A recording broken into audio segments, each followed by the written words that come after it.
Amelia, wait, don't do anything you'll regret. It's so dark and the roads are frozen over, it's too dangerous to drive. Oh, now you care about your cousin's well-being?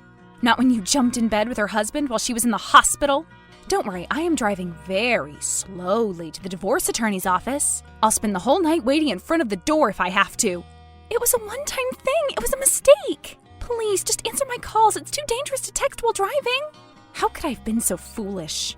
I'll help you babysit Zoe. Go get your checkup. As if you'd ever be considerate enough to sincerely offer that. As if you'd actually consider giving me a helping hand. How can you say that? I am in Zoe's room right now, calming her down. She needs her mother. Please, come back. Get away from her. Where's Rick? Where did he run off to? He came after me, didn't he? He got into his truck and drove off somewhere. Ah, now I can see him. What in the world is he doing? I need to make it to the highway. Is he there with you? Please, hear him out. He's trying to run me off the road. Renee, call someone for help, please. Quick! What? Amelia? Are you okay?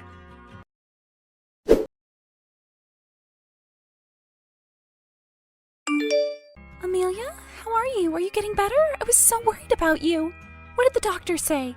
Derek told me about your memory loss. I'm doing fine. Thanks, Renee. I've been diagnosed with post-traumatic retrograde amnesia. They say it's temporary, though, so hopefully I'll be able to get my memories back soon. Do you really not remember anything? Most of my memories are a bit hazy, but it's really not that bad. I just can't seem to recall the few days leading up to my accident. Oh, they told you about the accident. Was that really okay for them to do? What if you get stressed out? I'd be more stressed out if I didn't know what caused me to be hospitalized. So what did the police say? What happened that night? Well, there were no cameras around, so apparently they have no hard evidence. According to Rick's testimony, I got angry and started accusing him of cheating out of nowhere. I got into his car and drove away into the night. He took his truck and went after me to make sure I was safe. I guess when I saw him, I sped up and swerved into someone's yard. Startled by my accident, Rick crashed the truck into a nearby fence. Luckily, the stranger called 911 right away. It's so embarrassing to write all this out. I can't believe I was so reckless. I can't believe I left Zoe all alone. What was I thinking? Well, sometimes it's difficult to control our emotions. It happens. I suppose. Good thing I crashed into a tree and not a house or a garage. We really couldn't afford to pay them off. Rick's already pretty upset I damaged the cars. Anyway, the good news is we won't be getting sued. Congrats! I hope you don't mind me asking, but why would you accuse your husband like that? You wouldn't have accused him without proof, right? I'm not sure. It's true that I was a little suspicious, but I didn't really have any evidence. You were suspicious? Why? Well, he's been putting more effort into his appearance lately. He's been taking on more overtime work than ever. He started spending weekends at work. We'd always kept our phones unlocked, but lately, he's set up password protection, and he stopped leaving it unattended. I tried to check my messages from that night, hoping to get some answers, but I couldn't find anything. Just missed calls from you and Rick, and your message asking me not to drive on frozen roads. I guess he must have thought I was driving to your place and notified you. He did. I was terribly anxious when I heard what you'd done, but I didn't want to text you too much and distract you while driving. As for the things you've listed, you're right, I wouldn't consider any of that actual evidence. Sorry for saying this, but perhaps you were just being paranoid. You spend all of your days locked inside the house, you don't go out to see friends and family, you don't work. These things can have a negative effect on one's mental health. I know, but someone has to take care of Zoe. Someone has to do the cooking and the cleaning. That leaves me no time for friends or work. And you know that my parents cut all contact with me after my teen pregnancy and shotgun wedding. I have nothing and no one other than my daughter and my husband. And of course, my dear cousin. I am really grateful for your help over the years. Oh, don't mention it. I'm always happy to help. You are getting discharged tomorrow, right? That's right. Actually, I wanted to talk to you about that. Would you mind if we stayed over at your place for a few days until I get my energy back? We, as in you and Zoe? Have you talked to Derek about this? Yes, I spoke with him this morning. I've been feeling so weak and tired since the accident, I don't want to become a burden to him. He's been so busy these days, too. He can't take care of Zoe on his own either. You're the only person I could ask for help. That's unexpected, but I guess I owe you this one. You did let me stay over at your house while my apartment was being renovated. Would you really do that for us? Thank you so much. I knew I could count on you. You're like my older sister. Of course, and hey, drop the older. The only thing is, my place is a bit small. You don't mind sharing a room with Zoe, right? No, that's perfectly fine, thanks. I promise we'll be good roommates. I'll even try to do some cooking and cleaning once the fatigue lessens. I'll hold you to that.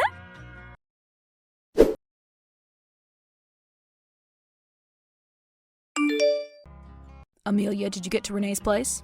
I did. Thank you for letting me recover here. Having someone to help out with Zoe will be a huge relief. I'm sure it will be. Have you regained your memories yet? No, the doctor said the time it takes to get them back varies from person to person. I know what he said. I was there. You gave me quite the scare. Just let me know when you feel strong enough to leave the house.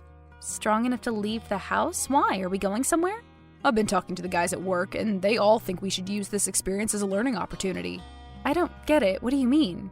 I've been thinking about this for some time now, and we should get insurance, in case something like this ever happens again. But you kept saying car insurance was a complete ripoff. We don't have to get it if it's only going to increase our debt. I was the one who crashed your car. I'll find a way to pay you off. I know, I'll sell all my jewelry. It's not much, but it could help. Nonsense, I already sold those off to pay for your medical bills. Did you think the hospital let you stay there for free? Besides, I'm not talking about car insurance, I'm talking about life insurance. Accidents happen and we should be prepared for them, for our daughter's sake. Oh, I see. I suppose that makes sense, but won't it be expensive? We'll go for the joint insurance policy. It'll be more affordable that way. We can discuss it more once you've recovered. Let's keep this between us for now. Sure, let's do that. Would you like to talk to Zoe? She's missed you. Another time. I have a lot to do right now. I still haven't found a reliable mechanic to fix the cars. I'm thinking of asking one of our high school friends for help. Remember Steve? Wasn't he good at this stuff? Steve, the infamous juvenile delinquent? He worked as a mechanic's assistant for only a few months, and, you know, he was accused of stealing parts of the cars he helped repair. I know they're asking for a lot of money, but we'll be able to collect it eventually. Why don't you take the bus in the meantime?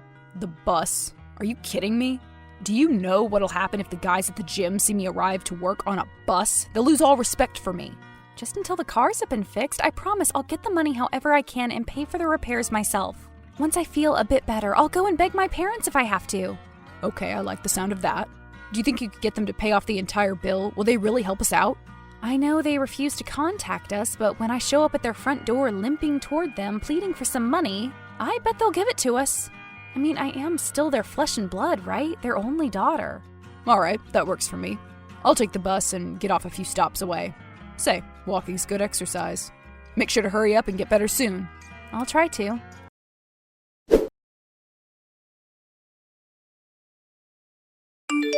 Renee, I noticed a frozen steak in the fridge. How about I fry it up? Would that be okay with you? You're spoiling me, Amelia. No wonder Rick is holding on to you so tight. You're a fantastic cook. Pasta, fish, and now steak? At this rate, I might keep you as a roommate forever. I'd love to have steak for dinner. I froze it a week ago and completely forgot about it. Can you believe that? Should I bring anything to pair with it? I am just trying to repay your kindness however I can. It'd be great if you could get some sour cream for the mashed potatoes. Some mushrooms would also be nice. I'll get them on my way home. But something's missing. I know. I should grab some red wine as well. Wouldn't that be great? Oh, I am still not allowed to drink, but I won't mind if you do. Right, of course. I am sure a glass of wine won't be that big of a deal. Let's just live it up. I promise I won't tell your doctor. Well, maybe I can have a tiny sip. We've got a deal then.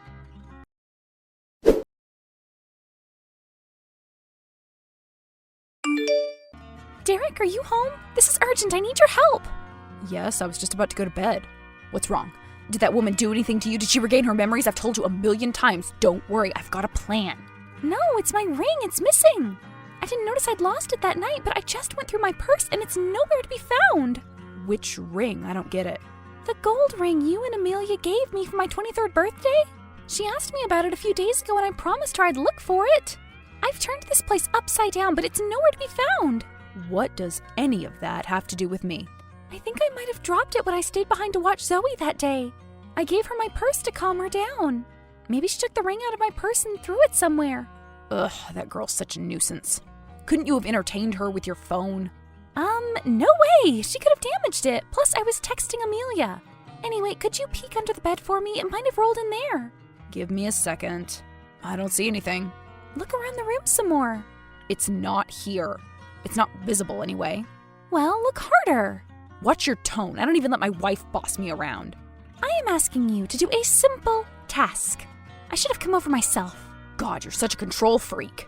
Why don't I get you on a video call and you can have a look yourself? Are you kidding me right now? How am I supposed to see a tiny ring on a video call? Plus, your wife is asleep in the next room. What if she overhears me talking? This early in the evening? What did you do, poison her? You'd have liked that, wouldn't you? Well, did you? I thought you didn't like getting your hands dirty. You can be honest with me, I'll help you cover it up. Do you mean that? Of course, we're partners in crime, remember? But this is too far for me. There are some lines you shouldn't cross. Oh, what now? Is Miss We'd be much happier if she just disappeared, lecturing me about crossing lines?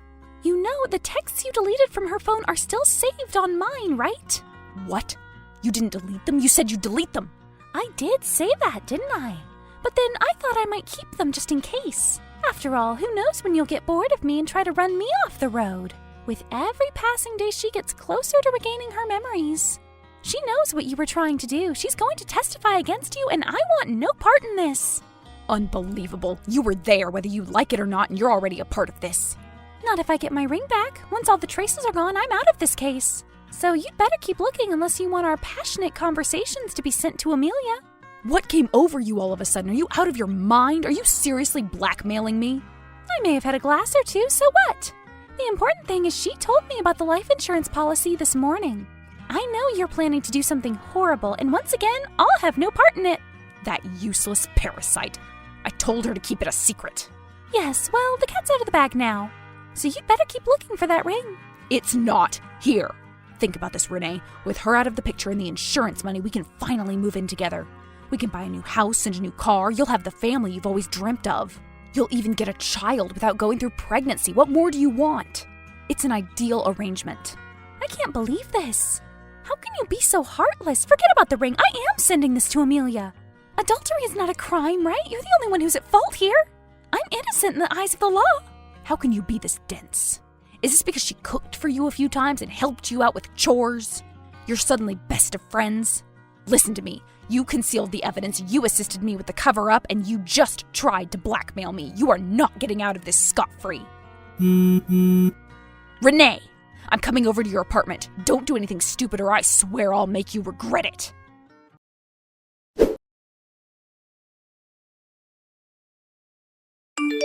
I was sleeping soundly next to my daughter when I was woken up by the sound of my husband banging on the door like crazy, demanding to speak with Renee, who appeared to be passed out on the table with her phone lying next to her. He kept screaming like a lunatic. I was terrified and called the police. As I was dialing 911, I noticed several texts from Renee. She confessed to trying to cover up the evidence that implicated Rick in my accident. She had also sent me screenshots of a disturbing text conversation between her and Rick that took place just an hour ago, as well as some of the earlier conversations detailing their affair. The police agreed to reopen the investigation into my accident. This time, they're charging Rick with attempted homicide, reckless endangerment, and aggravated assault. Unsurprisingly, he's denying it all. Good thing he was caught texting Renee on our nanny cam in Zoe's room. There's no doubt those texts were sent by him. What's surprising is that Renee claims she doesn't remember sending out those texts. It's really been a series of unfortunate events. Turns out poor Renee got really bad heartburn after dinner and reached in for her heartburn medication, which was kept right next to her sleeping aids. Same shape and all, you couldn't distinguish them from one another if you were sober. The last thing she can recall is taking one of those and saying goodnight to me. In her statement, she confirmed everything she wrote did happen. She did lose her ring, I did mention the life insurance to her, and she did have a few glasses of wine that evening. But she couldn't seem to figure out why she'd message Rick out of the blue and start threatening him. She swears she hasn't given out her lock pattern to anyone else. Oh well, she's always been a reckless drunk. I am so happy my memories came back just in time for me to give my testimony. The investigators were able to cross-check my account of the events with the damage on both vehicles. Rick's always been such a miser. Of course, he couldn't bear the thought of wasting his money on the repairs. It was such a long and arduous court hearing. At some point, I could have sworn I caught a glimpse of my parents among the attendants. Once my divorce is finalized, I'm planning on selling the house in this nightmarish little suburbia that's destroyed all of my hopes and dreams and moving somewhere far away with my daughter. My smart little Zoe has yet to start talking, but she's so good at pattern recognition. She's able to draw them after just a few seconds of looking at the phone screen. Isn't she incredible?